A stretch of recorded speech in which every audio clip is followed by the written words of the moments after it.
I think so. You're acting like it.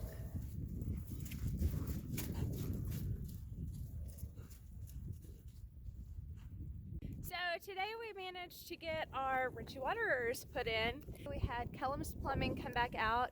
If you remember, they did all of our water lines for us. Did not get any footage because I was too busy eating. I like to eat. What we're doing now is we are going through and making sure that all of the horses are capable of drinking out of these waterers. They haven't had any water for probably 4 hours. Because of that, they're all really thirsty. So it's a perfect opportunity for me to bring them one by one and make sure that they're okay with the waters. They do have to be taught to drink out of them because they are so different from the big troughs that they're all used to. And so Nina's over here.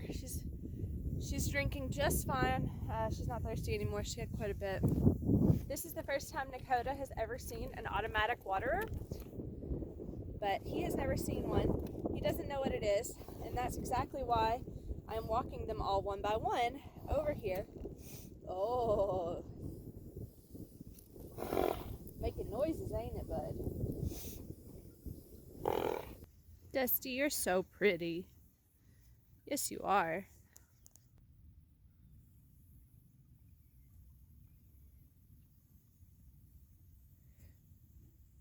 Are you the goofiest horse in the whole wide world?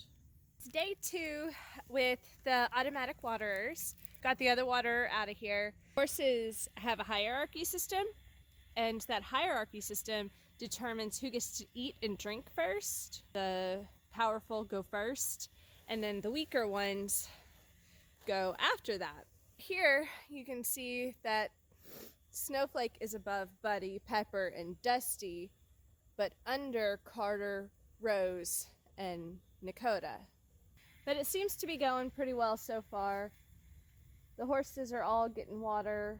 It's one of those things where you never know what's going to happen until it actually does. So for us to see them actually getting along and drinking from the water and not fighting over it, it's kind of nice. But I mean, again, it's only day 2 with the water.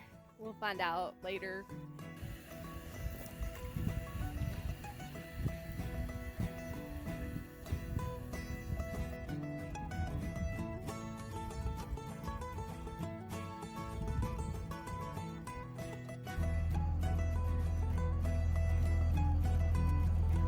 So we just turned out the bowl with the cows.